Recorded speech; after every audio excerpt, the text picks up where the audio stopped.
하나님의 말씀 출애굽기 5장 1절부터 3절까지입니다. 하나님의 말씀 출애굽기 5장 1절부터 3절까지 제가 봉독을 해드리겠습니다.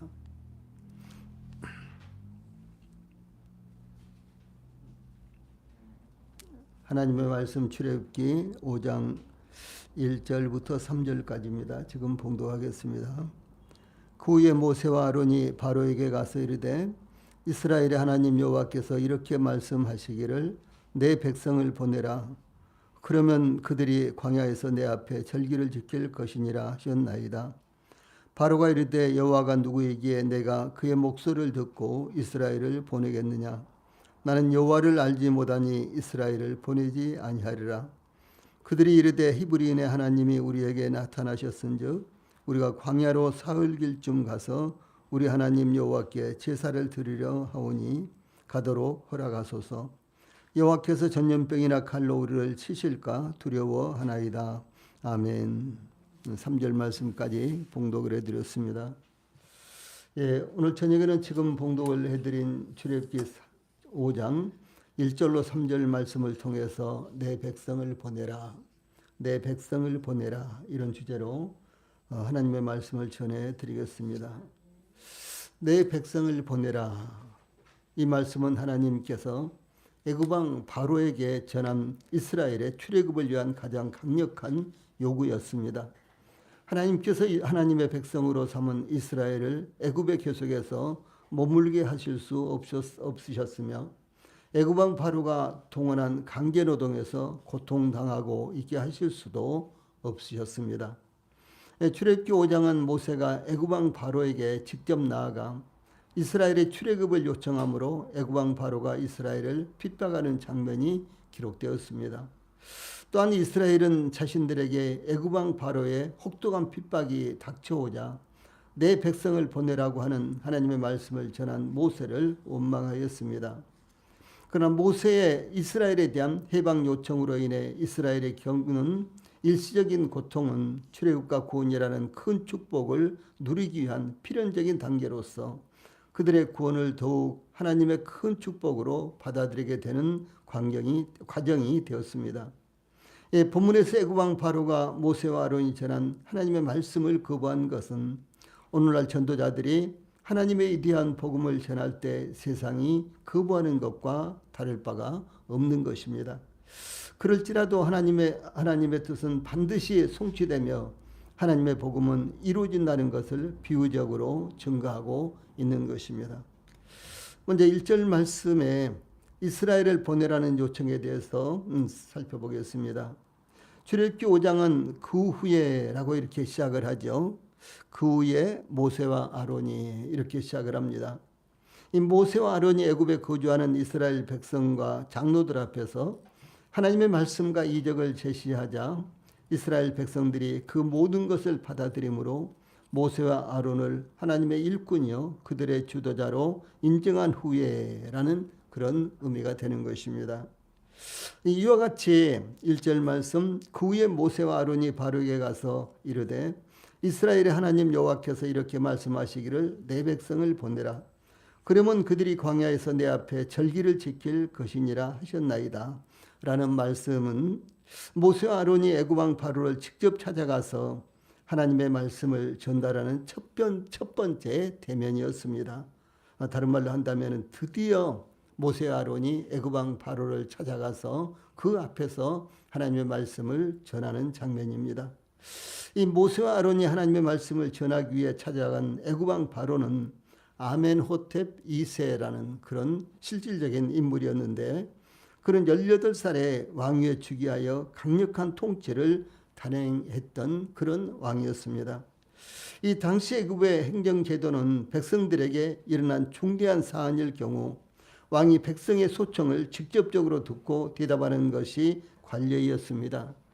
그러므로 모세와 아론이 애굽왕 바로를 직접 찾아가서 하나님의 말씀을 전한 것도 이러한 맥락에서 이루어진 것입니다. 이 아멘호텝 2세에 대해서 조금 더 말씀을 드리면은 이 아멘호텝 2세는 말씀드렸던 대로 18살에 왕위에 즉위하여 아주 강력한 통치자로 애굽을 다스렸습니다.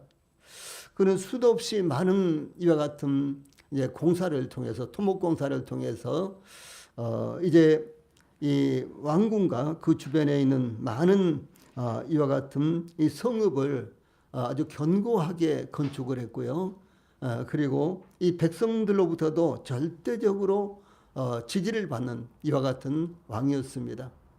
비록 18살에 이렇게 왕위에 오른 왕이었지만 그러나 백성들은 한결같이 그를 강력하게 지지했고 그런 아주 강력한 통치를 통해서 애굽을 아주 견고하게 부강시킨 이와 같은 왕이었습니다. 예, 그러므로 모세와 아론이 이 아므노텝 2세를 찾아가서 내 백성을 보내라라고 하는 하나님의 말씀을 전할 때도 이 아므노텝 2세에게는요 조금도 그 말이 그 하나님의 말씀이라고 할지라도 그것이 받아들여지지 않았던 것입니다. 이 모세와 아론은 애굽 왕 바로에게 히브리인의 하나님, 그래서 출애굽기 3장 18절이나 5장 3절에는 히브리인의 하나님 이런 말씀이 나오거든요. 그런데 이런 호칭이 아니라 이스라엘의 하나님 여호와라는 이와 같은 호칭으로 이제 바로 왕에게 말을 시작을 했습니다. 이스라엘의 하나님 여호와 혹은 이스라엘 하나님 여호와, 이스라엘의 하나님 여호와, 이스라엘 하나님 여호와, 뭐가 틀린 것 같아요? 잘 모르시겠죠? 제가 말씀을 준비하고 다시 검토하면서도요, 굉장히 헷갈렸어요. 그래서 다시 보고 또 조사해보고 그랬는데, 여기 본문에는 이스라엘의 하나님 여호와 이렇게 나와 있어요. 그런데 성경에 보면 다른 곳에는요, 이스라엘 하나님 여호와, 의가 없고 이 소유격이 없고 이스라엘 하나님 여호와 이렇게도 되어 있거든요. 이 두 가지가 이렇게 나와 있는데, 그런데 이 두 가지를 합해서 구약 성경에서는요 112번이나 이와 같은 호칭이 나오고 있습니다. 그러므로 이와 같은 호칭은 아주 자주 사용되는 이와 같은 호칭이고, 이 두 가지 호칭이 이스라엘의 하나님 여호와, 이스라엘 하나님 여호와, 이 두 가지 호칭은 거의 같은 의미입니다. 그리고 서로 교환적으로 사용됐다고 할 정도로요, 거의 같은 의미의 하나님입니다. 그래서 이스라엘의 하나님 여호와 혹은 이스라엘 하나님 여호와는 이스라엘에게 약속하시고 그 약속을 이루시는 이스라엘의 하나님이라는 사실을 의미하는 것입니다. 그러므로 이스라엘 백성들은 그들의 하나님 여호와, 그들의 하나님이 여호와 하나님이라는 것을 굳게 믿고 애굽 왕 바로의 박해 아래 살아가고 있지만, 하나님께서 그들을 반드시 찾아오셔서 구원하실 것을 굳게 믿고 기다리고 있는 바로 그 하나님입니다. 이스라엘의 하나님 여호와께서 모세를 통해 애굽 왕 바로에게 내 백성을 보내라, 그러면 그들이 광야에서 내 앞에 절기를 지킬 것이니라, 이렇게 말씀을 하셨습니다. 내 백성을 보내라, 이와 같은 말씀은, 이와 같은 명령은 이스라엘이 애굽 왕 바로에게 출애굽을 요구하는 가운데 7번이나 반복해서 요구했던 하나님께서 명령하신 것입니다. 여기 출애굽기 5장 1절에 제일 먼저 나오고 그 다음에 7장 16절 등등해서 10장 3절 이렇게 해가지고 모두 다 7번이나 이 모세가 애굽 왕 바로를 찾아가서 이렇게 하나님의 말씀을 전한 말씀, 그 말씀의 핵심은 바로 내 백성을 보내라 라고 하는 것이었습니다. 하나님께서 이스라엘을 내 백성, 곧 자기 백성이라고 말씀하셨는데, 이것은 이스라엘의 신분을 밝히신 것이며 또한 하나님과 이스라엘 사이에 친밀한 관계를 나타내신 것이며, 이방 왕인 애굽 왕 바로가 이스라엘을 압제하는 것은 그 어떤 권한도 없다는 것을 명백하게 말씀하신 것입니다. 왜냐하면 이스라엘의 하나님이시기 때문에. 그렇다면 하나님은 이스라엘의 하나님이시고 이스라엘 백성들은 하나님의 백성이기 때문에 바로가 이스라엘을 억압한다든가 박해한다든가 하는 것은 아무런 권한도 없는 이와 같은 일이었다라고 하는 것입니다. 이 더욱 중요한 것은 이스라엘은 애굽 왕 바로의 백성이 아니라 하나님의 백성이라는 것입니다. 그러므로 하나님께서 이스라엘을 자기 백성으로서 그들을 지키시고 인도하시는 것입니다. 즉 이스라엘을 보내라. 이스라엘을 보내라라고 하는 것은 단순한 요청이 아니라 하나님의 거부할 수 없는 이 절대적인 명령이요 선포였다라고 하는 사실입니다. 하나님께서 애굽 왕 바로에게 내 백성을 보내라. 그러면 그들이 광야에서 내 앞에 절기를 지킬 것이니라. 이렇게 말씀하셨습니다. 즉 하나님께서 내 백성을 보내라라고 명령하신 것은 그들이 광야에서 내 앞에 절기를 지킬 것이니라라는 목적 때문이었다는 것이죠. 이스라엘이 하나님 앞에서 절기를 지키는데 하나님께서 명령하신 대로 누구의 방해도 받지 않고 절기를 지키기 위한 것이었습니다. 그러므로 하나님의 백성들이 함께 모여서 외부의 방해 없이 오직 하나님을 바라보며 하나님 앞에서 예배드리는 것은 대단히 합당한 것입니다. 온라인으로 예배를 드릴 수도 있습니다. 그러나 온라인으로 예배를 드릴 때 많은 주변에 있는 이 환경들이 하나님께 예배드리는 데 있어서 집중을 하도록 하지 못하지요. 그러나 이제 예배당에서 함께 모여서 예배를 드리게 될 때 때로는 이런 일 저런 일로 말미암아 우리가 주목하지 못하는 경우도 있지만 다시 곧바로 하나님을 주목하게 되고 예배에 집중하게 되는 것이 특징이 되는 것입니다. 그러므로 온라인으로 예배를 드릴 수도 있지만 함께 모여서 예배를 드리는 것은 여러 가지 차원에서 하나님 앞에 합당하다라고 하는 것입니다. 이스라엘이 하나님 앞에서 절기를 지키는데 하나님께서 명령하신 대로 누구의 방해도 받지 않고 절기를 지키기 위해서 내 백성을 보내라 이렇게 명령하고 있습니다. 하나님께서 애굽 왕 바로에게 그러면 그들이 광야에서 내 앞에 절기를 지킬 것이니라 라고 말씀하신 것은 애굽을 떠나 곧 출애굽 후 광야에서 하나님 앞에서 절기를 지키는 것을 의미합니다.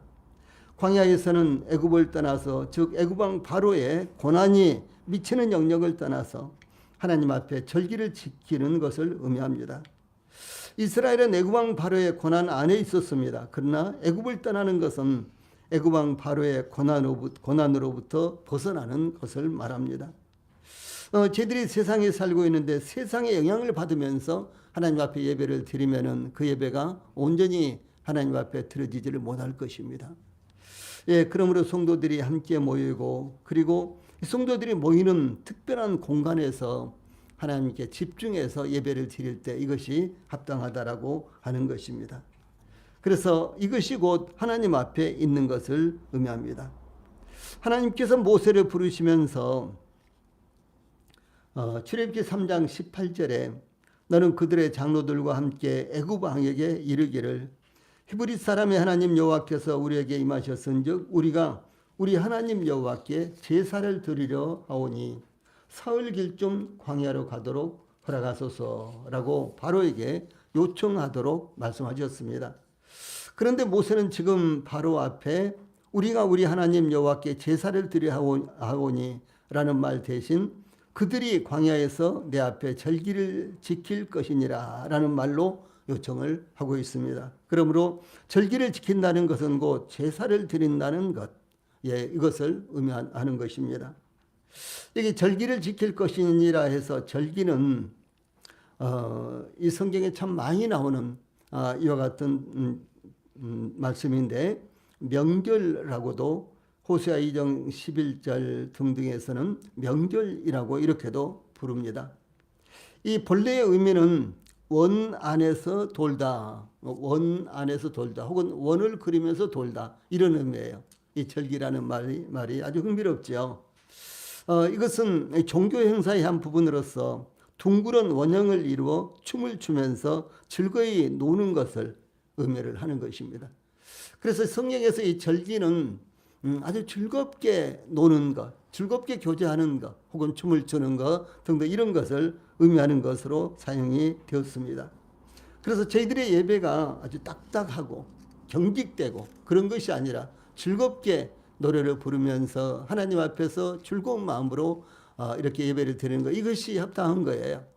물론 하나님 앞에서 때로는 저희들이 눈물을 흘리게 되기도 하고 너무너무 감동이 깊어서 뭐라고 표현을 하지 못하기도 합니다만은, 그러나 이 모든 것들이 즐거운 마음으로 하나님 앞에 저희들이 예배를 드리는 자세여야 되고요. 또 실제로 저희들의 행동 자체도 즐겁게 찬송하면서 예배를 드리는 것이 합당한 것입니다. 그래서 아프리카 같은 곳에서는 오늘날 예배도 서서, 앉아서, 의자가 있지만은 앉아서 드리는 예배가 거의 없습니다. 대부분 다 서서 막 이렇게 춤을 추면서 그야말로 우리로서는 상상할 수 없는, 교회에서 상상할 수 없는 막 엉덩이를 흔들면서 막 이렇게요, 춤을 추면서, 그리고 서로 손을 잡고 이렇게 춤을 추면서 예배를 드리고, 그리고 찬송이 거의 대체적으로 주가 되는 이와 같은 예배인 것을 볼 수가 있습니다. 또 동남아시아만 가도 저희들처럼 이렇게 딱딱하게 앉아서 드린 예배가 거의 없습니다. 상당히 흥겹고, 그리고 찬송이 아주 활기차고 예, 그런 예배가 이루어지거든요. 그래서 이제 이런 것들을 저희들이 또 이런 말씀도 이렇게 나오기 때문에 우리의 예배의 그런 모습을 저희들이 조금 더 변화시키는 것이 합당하지 않을까, 이런 생각도 하게 됩니다. 그래서 딱딱하고 경직된 예배가 아니라 즐겁고, 그리고 리듬이 있는 이와 같은 예배가 성경적인 예배다라고 할 수가 있습니다. 물론 이제 예수님께서 제자들과 함께 성찬식을 거행할 때, 그다음에 이제 고린도전서에 나오는 이와 같은 성찬식의 모습에서 뭐 찬송을 불렀다 그런 것은 나오지 않잖아요. 그렇죠. 춤을 췄다 이런 것도 나오지 않습니다. 그러나 이제 예수님께서 제자들과 함께 성찬식을 한 바로 직후에 겟세마네 동산에 들어가시면서 그 기드론 골짜기를 이렇게 지나가거든요. 그러면서 그들이 찬송을 하며 나갔다, 이렇게 되어 있습니다. 그래서 그 예배의 연장선상에서 찬송이 있었다라고 하는 것을 볼 수가 있고요.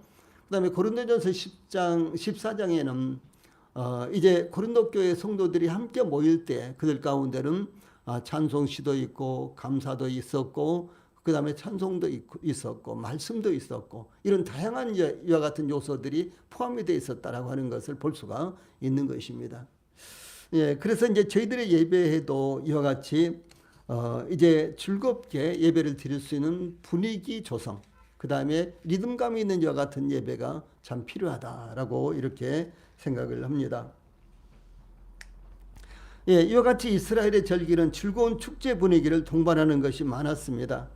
예, 그러므로 절기를 지키는 동안 무도회를 열거나, 사사기 21장 12절에는 그런 내용이 나오죠. 무도회를 열거나, 하나님을 향하여 즐거운 찬송을 부리거나, 시편 100편 1절 혹은 성전을 행진하는 시편 42편 4절 등의 다양한 행사가 진행되었습니다. 그러나 절기를 지키는 핵심은 하나님께 제사를 드리는 것이요, 축제를 하는 것은 제사의 부가적인 것이다라는 것도 우리가 알아야 되는 것입니다. 우리가 이미 출애굽의 목적에 대해서 상고했지만은 이스라엘의 출애굽의 목적은 광야에서 하나님 앞에 제사를 드리는 것이었습니다. 이와 같이 하나님께서 저희들을 구원하신 목적도 하나님께 예배하는 것이라는 사실을 우리가 잊지 않아야 되는 것입니다. 다음에 2절에는 모세를 통한 하나님의 이제 명령을 모세가 하나님 명령을 바로에게 전했을 때 애굽 왕 바로의 반응이 어떤 것인가, 이것을 통해서 오늘날 저희들이 하나님의 말씀을 전했을 때 세상이 어떻게 반응하는가를 볼 수가 있는 것입니다. 모세가 애굽 왕 바로에게 이스라엘의 하나님 여호와께서 이렇게 말씀하시기를 내 백성을 보내라, 그러면 그들이 광야에서 내 앞에 절기를 지킬 것이니라, 1절 말씀이요. 이렇게 전하자 애굽 왕 바로는 2절에 여호와가 누구이기에 내가 그의 목소리를 듣고 이스라엘을 보내겠느냐, 나는 여호와를 알지 못하니 이스라엘을 보내지 아니하리라 라고 대답을 했습니다. 예, 그러면 먼저 우리에게 떠오르는 질문이 있는데, 왜 모세는 애굽 왕 바로에게 이스라엘이 애굽을 떠나 하나님께서 약속하신 기업의 땅 가나안으로 가려고 하므로 이스라엘 백성들을 보내라고 솔직하게 이스라엘이 애굽에서 이스라엘을 애굽에서 보내라고 이렇게 말하지 않았을까요? 예, 다시 말해서 하나님께서 사실은 이스라엘 백성들을 해방시키고 이끌어서 저 가나안 땅으로 인도하시려고, 그래서 기업을 주시기 위해서 이스라엘 백성들을 출애굽시키려고 하는 것이잖아요. 예, 그러면 하나님께서 처음부터 이방 바로에게 하나님의 말씀에 이스라엘을 보내서 이스라엘 백성들이 하나님께서 그들의 조상들에게 약속하신 이 가나안 땅에 가서 기업을 얻도록 하라라고 이렇게 요구를 해야 되는데, 예, 이스라엘 백성들, 내 백성들을 보내라, 그들이 광야에서 절기를 지킬 것이다라고 이렇게 요구를 했을까요?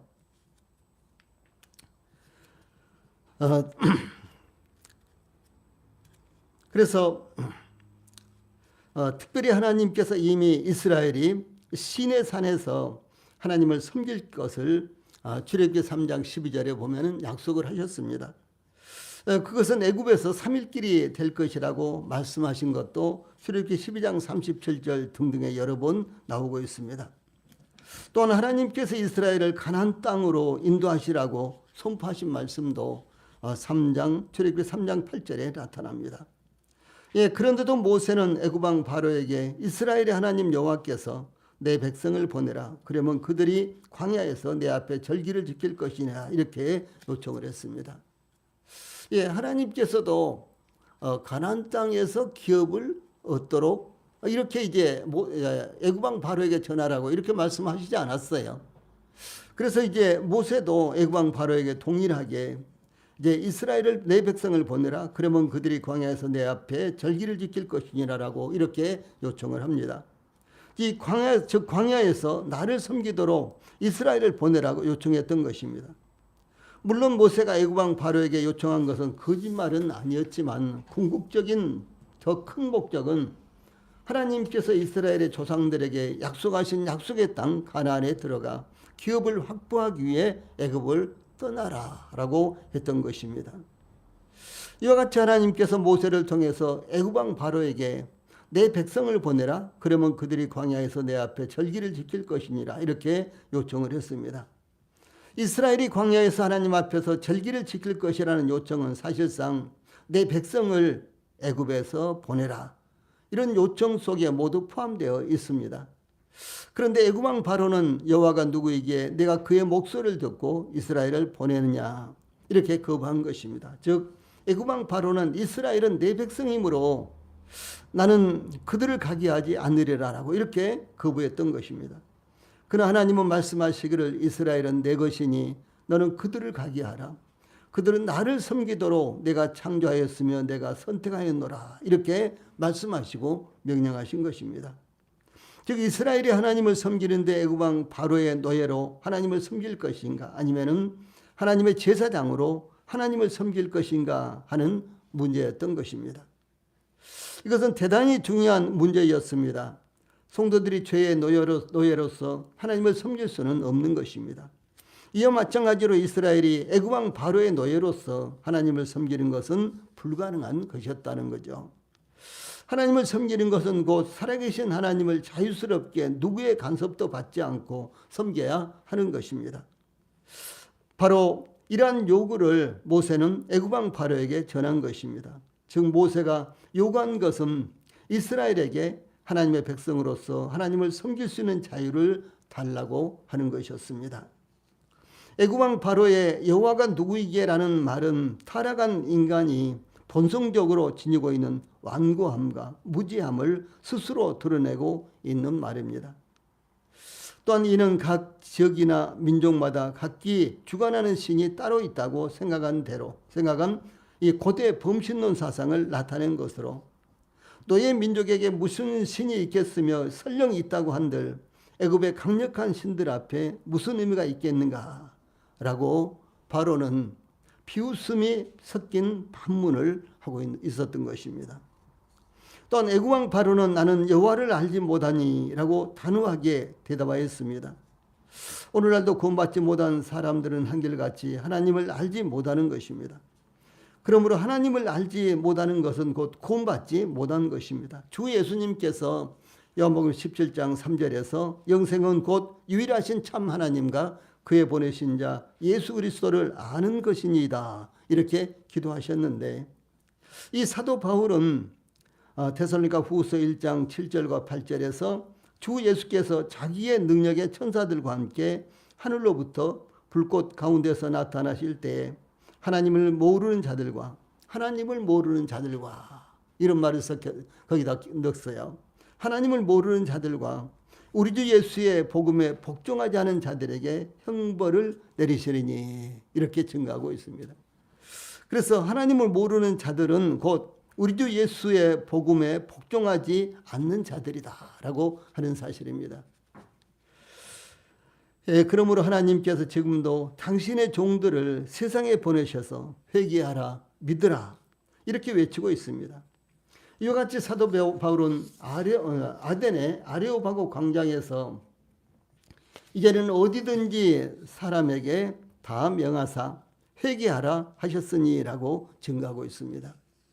그런데도 불구하고 세상 사람들 대부분이 이 복음의 길을 가리고 또 뿐만 아니라 복음을 외면하고 살고 있는 것은 바로 하나님을 알지 못하기 때문이요.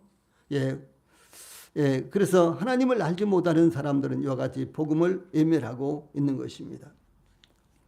그러므로 애굽왕 바로는 내가 그의 목소리를 듣고 이스라엘을 보내겠느냐? 나는 여호와를 알지 못하니 이스라엘을 보내지 아니하리라 라고 단호하게 거절했습니다.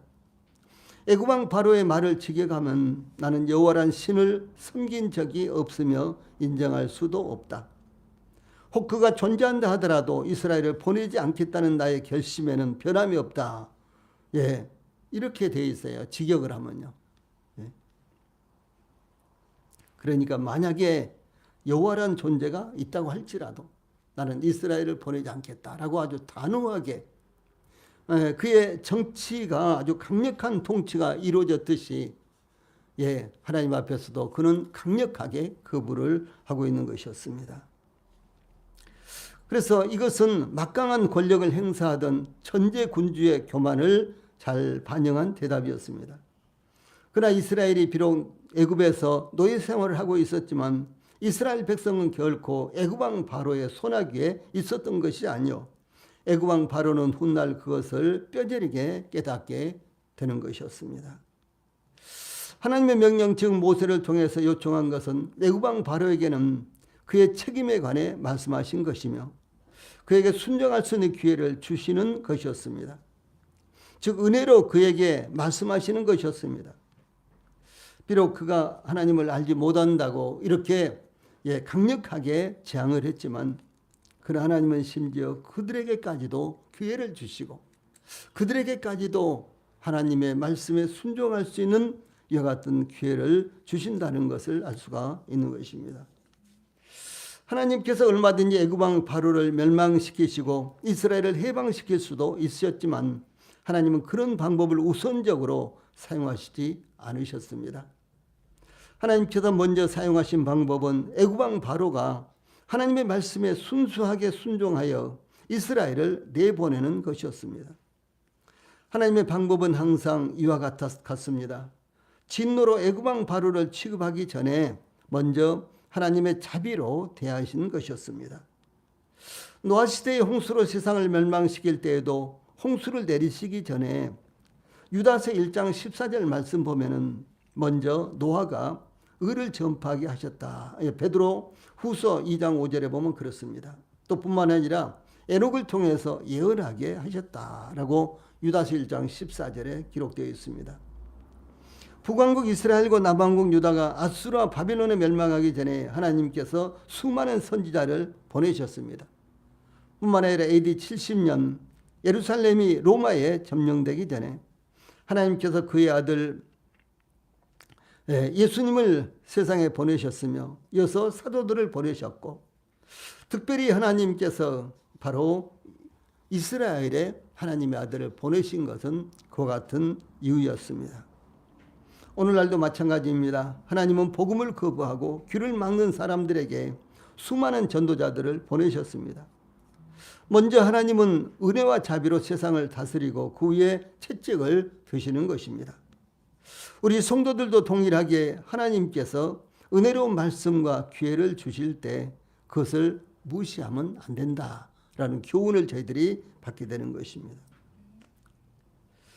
다음에 3절에는 모세가 애굽왕 바로에게 출애굽에 대해서 간청을 하는 이와 같은 모습을 볼 수가 있습니다.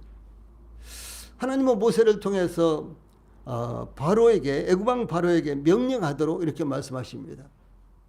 그런데 애굽왕 바로는 아주 단칼에 거부하죠. 그때 이제 모세는 애굽왕 바로에게 출애굽을 시켜달라고 간청을 하는 모습이 여기 3절에 나타납니다. 그래서 애굽왕 바로가 일고의 망설임도 없이 거부하자 모세와 아론은 3절에 히브리인의 하나님이 우리에게 나타나셨은즉 우리가 광야로 사흘 길쯤 가서 우리 하나님 여호와께 제사를 드리려 하오니 가도록 허락하소서. 여호와께서 전염병이나 칼로 우리를 치실까 두려워하나이다라고 요청을 넘어서 간청하고 있습니다. 하나님은 모세와 아론에게 애굽왕 바로에게 하나님의 말씀을 전하라고 지시하셨는데 이들은 이제 애굽왕 바로에게 간청을 하고 있는 것입니다. 그러나 하나님의 백성들을 보내라 혹은 주 예수를 믿으라고 하는 것은 간청이 아니라 준엄하신 하나님의 명령이라는 것을 우리가 알아야 되는 것입니다. 모세와 아론은 애굽왕 바로에게 히브리인의 하나님이 우리에게 나타나셨으니라고 이스라엘의 하나님 여호와를 히브리인의 하나님이라고 바꿔 사용하고 있습니다. 모세와 아론이 히브리인의 하나님이라고 바꿔 사용한 것은 아마도 지역신에 익숙한 애굽왕 바로의 이해를 돕기 위한 것으로 보입니다. 그러나 그보다도 이스라엘의 뿌리가 하나님과 아브라함과의 언약에 기인하고 있다는 이 역사 깊은 민족이라는 사실과 또한 하나님께서 그 민족을 처음부터 주장하고 계셨음을 강조하기 위해서 사용된 것입니다. 일찍이 아브라함은 성경 최초로 히브리인이라는 민족 이름으로 불려졌습니다. 그러므로 모세와 아론이 히브리인의 하나님이라고 바꿔 사용한 것은 이스라엘의 뿌리가 하나님과 아브라함의 언약에 기초하여 이루어진 민족이라는 것을 의미하는 것입니다. 특별히 이 말씀을 통해서 저희들이 배울 수 있는 것은 우리가 복음을 전할 때 상대방이 가장 이해하기 쉽게 복음을 전해야 된다라고 하는 사실입니다. 그래서 우리 구원받은 성도들만 아는 이와 같은 단어 혹은 그런 이제 내용 이런 것을 가지고 그냥 전하면은요 복음을 이제 깨달아야 되고 복음을 이해해야 되는 구도자들로서는요 전혀 난감하게 될 것입니다. 그래서 이제 복음을 듣는 사람들이 가장 쉽게 이해할 수 있는 것 이제 그런 언어 그것을 사용해야 되는 것입니다. 주 예수님의 그 예화를 들어보면요 주 예수님은 이 팔레스타인 지방에서 가장 평범한 것 그리고 언제든지 볼 수 있는 것 이와 같은 것을 예화로 삼으셨습니다. 그러니까 이와 같은 것을 예화로 삼았을 때 이제 청중들은 이스라엘 청중들은요 아주 쉽게 이해가 될 수 있었던 것이에요. 그래서 저희들도 동일하게 복음을 전할 때 아주 어려운 이와 같은 성경적인 문자나 난해한 이와 같은 구절들을 활용을 하면 안 됩니다. 가장 이해하기 쉽게 정말로 이해하기 쉽게 이렇게 복음을 전해야 된다라는 것을 여기서 교훈으로 교훈으로 받을 수가 있는 것입니다. 이 모세와 아론은 애굽왕 바로에게 히브리인의 하나님이 우리에게 나타나셨은즉 여기에 나타나셨은즉 이 말씀은요 우리에게 찾아오셨습니다. 이 공동 번역은 이렇게 번역을 했어요. 참 번역이 좋지요.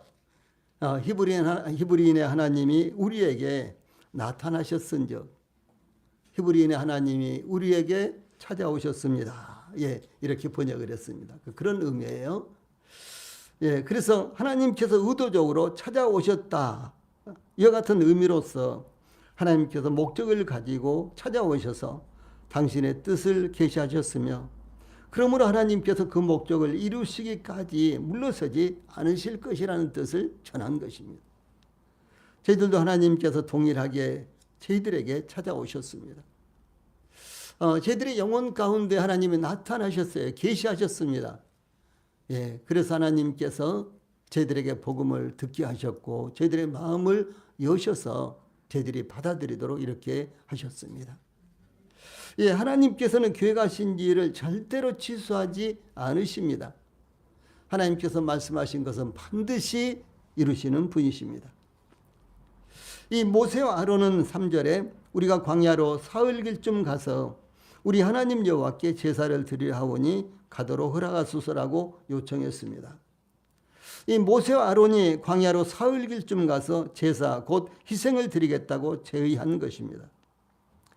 애굽인들은 대부분의 짐승을 그들의 신으로 여겼습니다. 애굽은 아주 다양한 신을 섬겼는데 그 중에서도 대부분의 짐승들을 신으로 섬겼습니다. 최근에 인도에서는 주신이 소잖아요, 소. 예, 그래서요,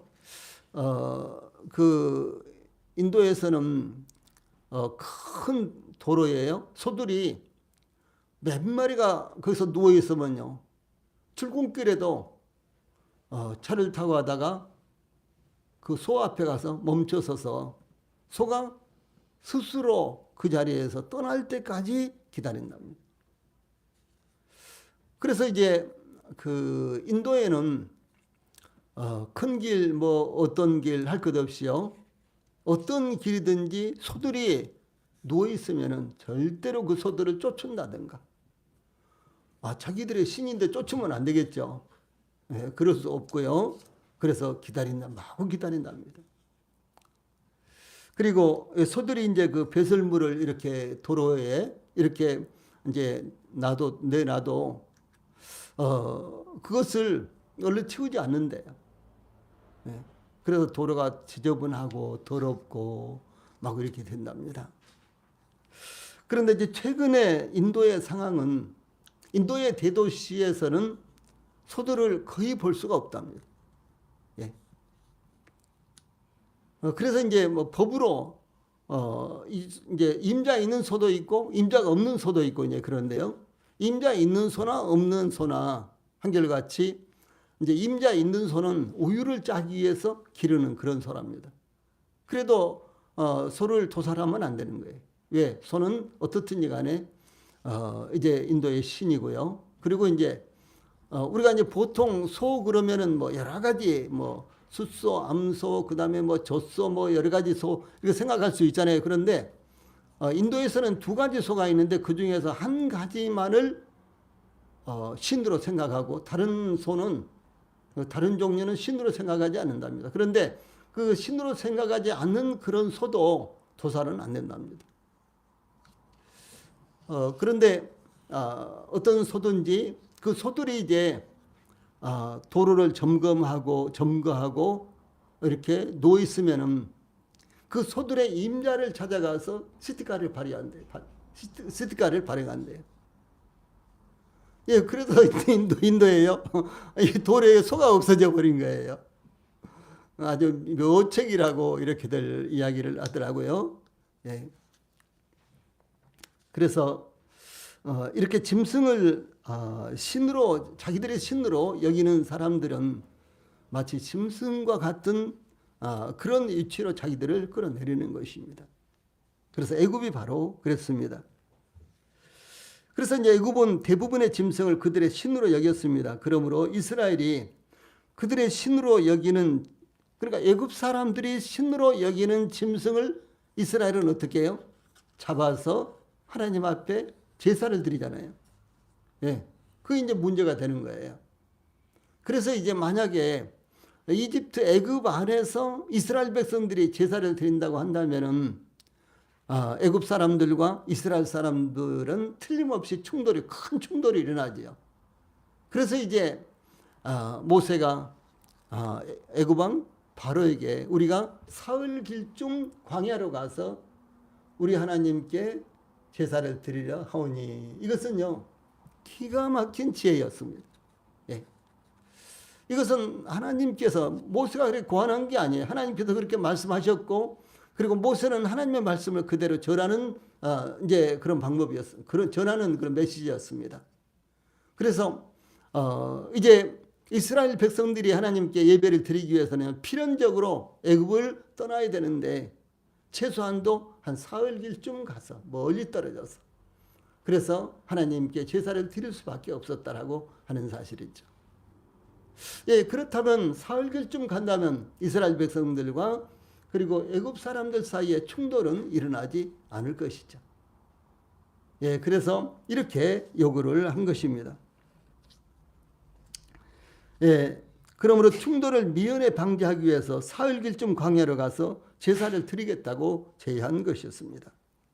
이와 같이 모세와 아론이 이렇게 요구한 것은 애굽 왕 바로의 승낙을 받아내기 위한 지혜로운 방법이었습니다.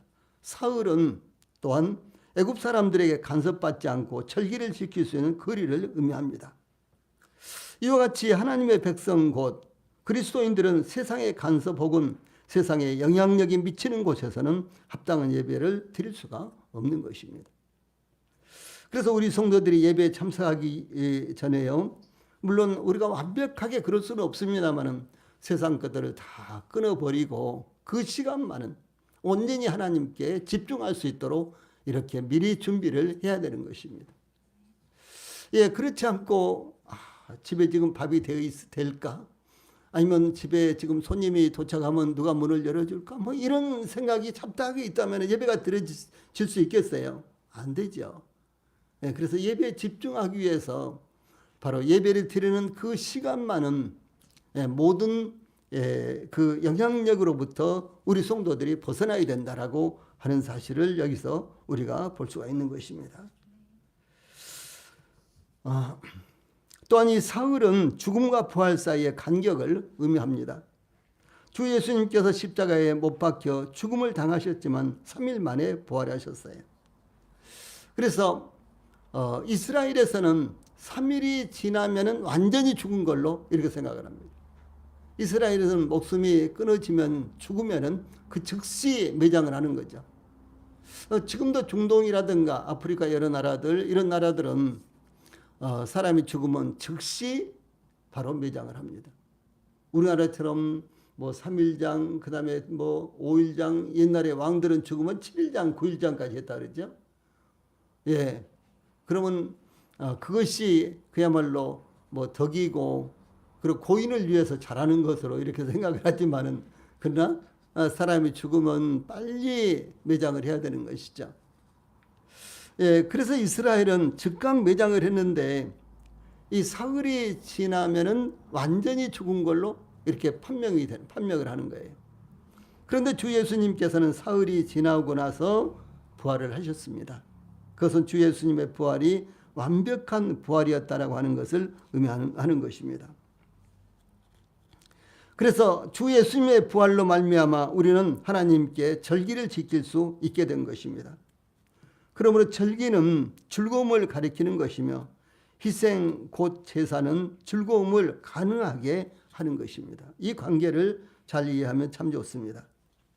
그러나 만약 예수님께서 십자가에서 죽음을 당하시지 않으셨다면 부활은 당연히 없었을 것이며 저희들은 하나님 앞에 절기를 지킬 수도 없었을 것입니다. 다시 말해서 희생과 제사가 없었다면 저희들은 절기를 지킬 수가 없다라고 하는 것이죠.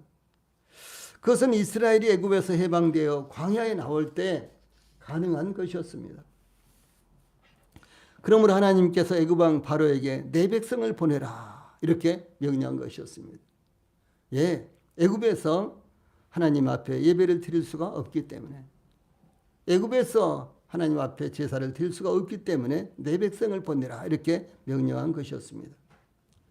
우리가 영적으로 애굽에서 해방되어 나왔을 때 하나님께 예배를 드릴 수 있게 되었습니다. 이와 같이 하나님께서 내 백성을 보내라 이렇게 요청하신 것이 우리들에게 이루어졌습니다. 그러므로 저희들도 하나님께서 모세를 통해서 내 백성을 보내라 라고 명령한 이 말씀을 온 세상에 전해야 되는 것입니다. 기도하시겠습니다.